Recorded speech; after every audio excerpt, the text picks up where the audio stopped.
Shalom. First and foremost, want to give all praises, honor, and glory to Yahweh, Ba'ashem, Yahweh Shai, Ba'ashem, Rakakwadash. Double honors to the apostles and elders of GMS that rule well. Peace, love, and salutations to all the brothers out there pushing this word of sincerity and the truth.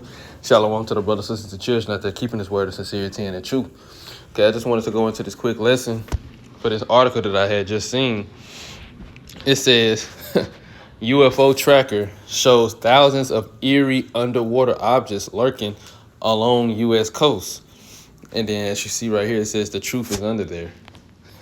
But it says a popular UFO reporting app has recorded thousands of sightings of unidentified submersible objects near U.S. waterways, phenomena which high-ranking U.S. Navy officials warn could pose a threat to national security. So they're afraid. Esau Edom is afraid because they are surrounded. They seeing all the sightings in the heavens of the chariots, which what they call the so-called UFOs, or the so-called unidentified submersible objects, USOs. These are the chariots of Yahweh Ba'ashem Yahweh Shai coming back in preparation to destroy your kingdom and to deliver the elect of the nation of Israel. So not only are they seeing it in the heavens, but they seeing it underwater too. Esau is completely surrounded. And I don't know about this one, about that picture. It says Enigma, which touts itself as the largest queryable historical sighting database for global U.S. UFO sightings, claims it has received reports on over 30,000 unidentified flying objects and unidentified anomalous phenomena since launching in late 2022. So in just 3 years, they've reported over 30,000 sightings of the chariots. It said, but the sightings haven't been limited to the skies, with reports also coming in about strange objects rising from the depths of sea or plunging into the water without so much as a splash. It's just going straight through the water like it didn't even, man, come on. And I'm pretty sure this is real. Pentagon reviewed footage has documented instances of unidentified craft diving into a submergent from the water without damaging the vessel or even making a splash, prompting alarm from some officials.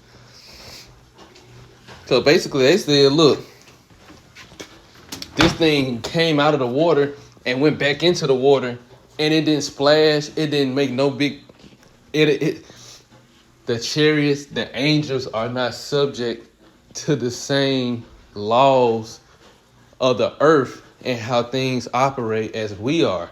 They're on a completely different level. And Esau know this. He's saying this. He's like, man, this is on a whole other level. We can't compete with this. You know, they can't compete with it. As of August, Enigma has also logged more than 9,000 mysterious sightings within 10 miles of U.S. shorelines or major bodies of water, 500 of them within 5 miles, and more than 150 of the reports describing objects hovering above or descending into waterways, according to Marine Technology News. The U.S. states with the most reported USO sightings were California with 389 and Florida with 306, both among the top 3 U.S. states with the most ocean coastline. One of the most bizarre reports includes phone camera video of unexplained green lights traveling beneath the surface of the ocean.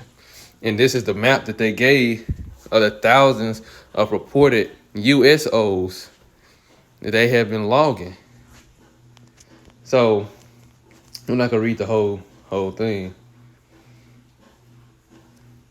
Well, I'm gonna read the last one. Pilots, credible observers, and calibrated military instrumentation have recorded objects accelerated at rates and crossing the air-sea interface in ways not possible for anything made by humans. You're right. because this is not made by humans. This is the creation of Yahweh by Hashem Yahweh Shai. And Esau finna find that out on the no. He finna find that out the hard way. I'm gonna get a couple of scriptures. I ain't gonna even make it long.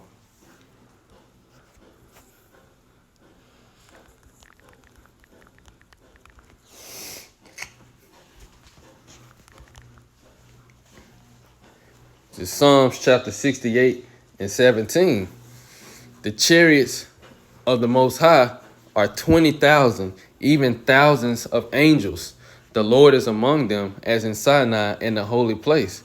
So the chariots, which is what Esau Edom is seeing, both the ones above in the atmosphere in the heavens and the ones diving into the ocean, they already here and they're already around. It said, I was thinking of the scripture, but they're already around. This is what they're seeing, and the largest one that they're seeing, that they've been reporting coming to Earth or heading in this direction, Yahweh Shai coming back. You know, he's patiently waiting to the Lord to give him that go ahead to return. You know, but let me get that. This is exciting. This is Isaiah 47 and 3. Thy nakedness shall be uncovered. Yeah, thy shame shall be seen. I will take vengeance, and I will not meet thee as a man. And he's talking directly.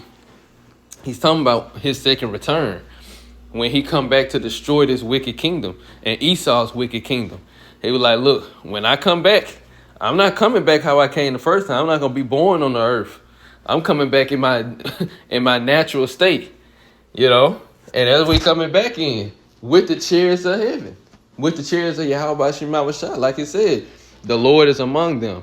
Yahweh Shai is coming back to bring destruction to this man. And portion, a lot of the chariots are already here, underwater and above the air. This man has nowhere to run. Literally, this man has nowhere to go. He's surrounded. What else was I gonna get?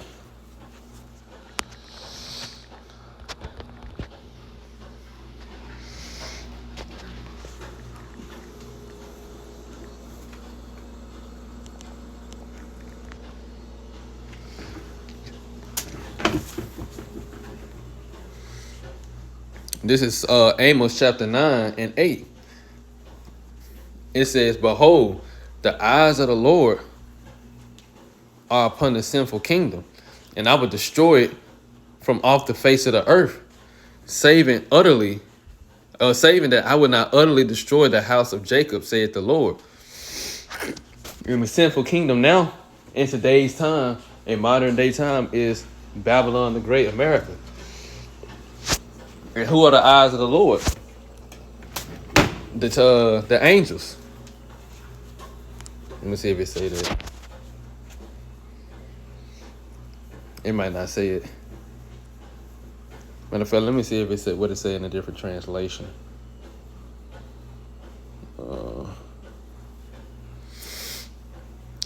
They probably just continue to say the eyes of the Lord.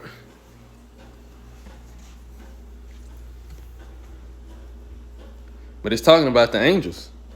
The angels are the eyes of the Lord. They're the ones coming into the atmosphere and monitoring what's going on. You know, they're monitoring what's going on. Let's get beholding the good and the evil.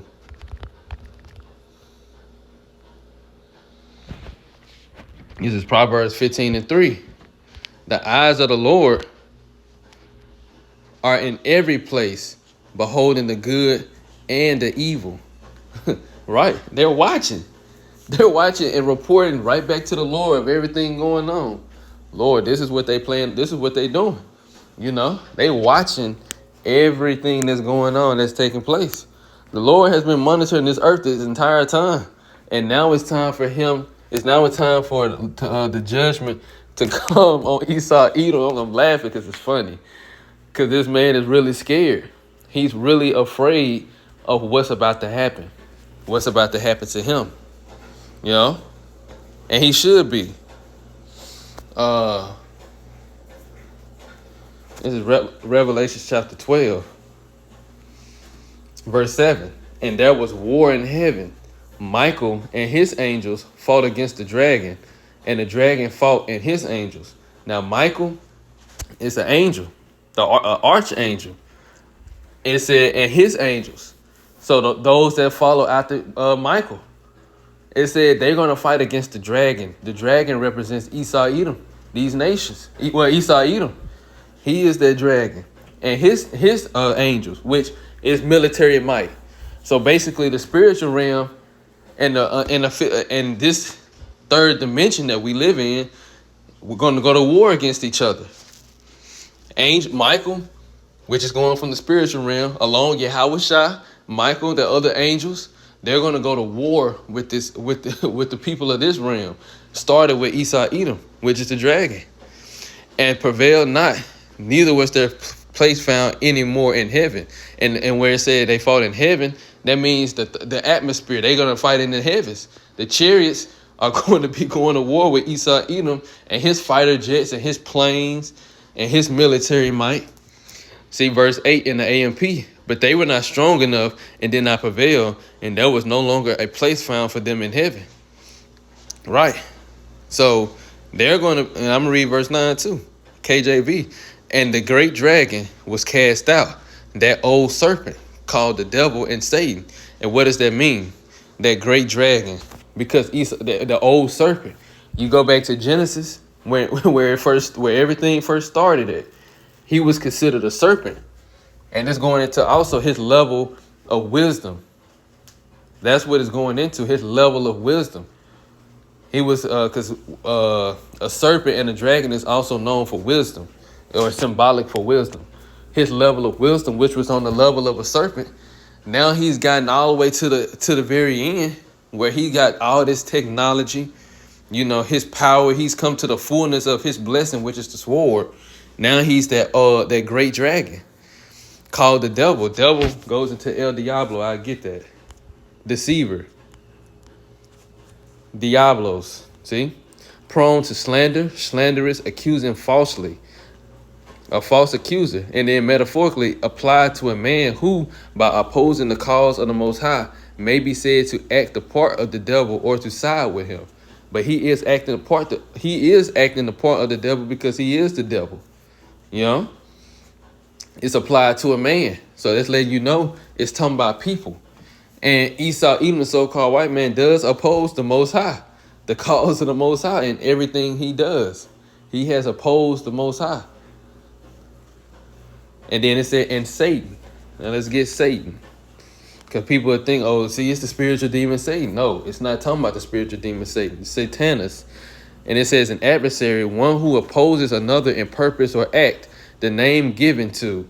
And then it goes into, of course, the spiritual demon Satan name is Satan, you know. But it's not talking about that. Number B, it says a Satan-like man. So the devil and Satan is talking about Esau Edom. The great dragon, the old serpent, the devil, and Satan is all terms, is all titles applied to Esau Edom. That's who it's talking about. A Satan-like man. That's who it's applied to. The accuser.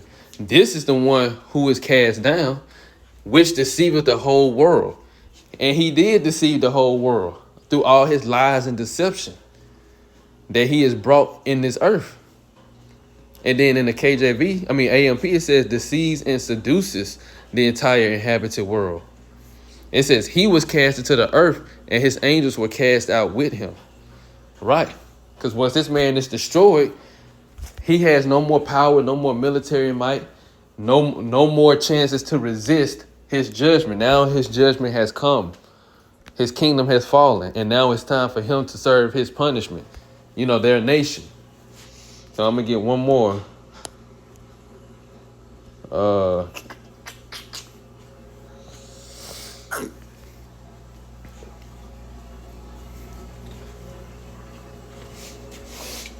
Let me see something.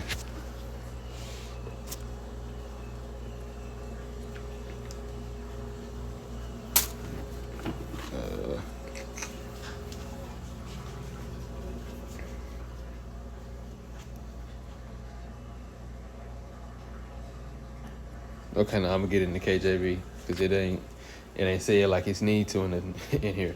So this is 2nd Esdras 13:3. And I beheld, and lo, that man waxed strong with the thousands of heaven. Who is that man? Yahweh Shai. The thousands of heaven is going into the chariots, the angels. And when he turned his countenance to look, all the things trembled that were seen under him. Meaning, when Yahweh Shai came with that chariot, everyone got everyone got afraid. All the nations going to be afraid because they're going to be at war. But when they see them chariots, they all going to be afraid because now they know they got to fight. You got to fight against the Lord and the angels. That's an unwinnable battle. And you just imagine every single soldier is going to be scared. Every single last one of them is going to be afraid. You fight against something that they didn't sign up for that. These other nations, they didn't sign up to fight against the Lord, but that's what's going to wind up happening. You don't join the military thinking that, yeah, I'm ready for the UFOs, ready for these aliens. They try to come to Earth. We're going to help. You don't sign up for that. At the most, Jake signed up for benefits. Try to have an easy life and do as they please in the life. And just work what they consider an easy job, then they go get out the military with all this money. That's what they think. But what's going to wind up happening, and Edomites too, not just Jake, Edomites and all these other nations, they think that they're going to just join the military and serve their country. But what they don't know is they being set up to fight against the Lord and lose horribly. Again, and then on top of that, they don't even have nowhere near enough power to fight against the Lord and have a fighting chance. Verse 4. Let me see.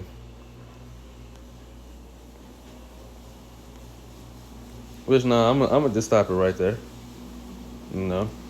I just wanted to get the. Let me see.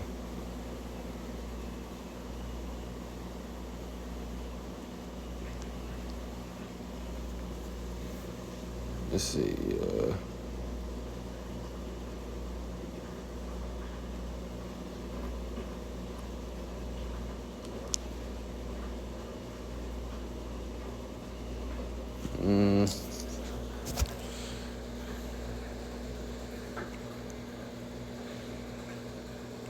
Verse 26.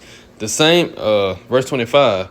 This is the meaning of the vision. Whereas thou sawest a man coming from the midst of the sea, the same is he whom the Most High, whom the Most High, the highest, have kept a great season, which by his own self shall deliver his creature, and he shall order them that are left behind. It's talking about Yahweh Shai.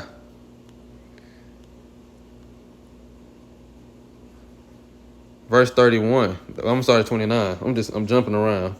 Verse 29. Behold, the days come when the Most High will begin to deliver them that are upon the earth, and he shall come to the astonishment of them that dwell on the earth. And one shall undertake to fight against another, one city against another, one people against another, one place against another, one people against another, and one realm against another. And that's what is about to happen. Two different realms are about to fight. The spiritual realm coming down to fight in this earth realm that we live in and to deliver the elect. And the time shall be when these things shall come to pass, and the signs shall happen, which I showed thee before, and then shall my son be declared, whom thou sawest as a man ascended.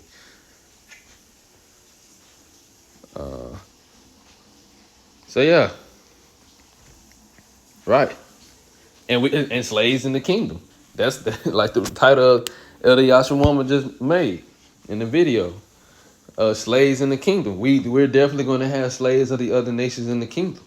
See, this war has to take place, and the angels have to come back and destroy Edom's his whole empire, his control over the earth, as well as the other nations, in order for that to come to pass. But it's going to happen. So on that note, I'm going to give all praises, honor, and glory to Yahweh, by Hashem, Yahweh Shai, by Hashem, Rakakwadash. Double honors to the apostles and elders of GMS that rule well, Peace, love, and salutations to all the brothers out there pushing this word of sincerity and the truth. Shalom to the brothers, sisters, and children out there keeping this word of sincerity and the truth. Till next time, shalom.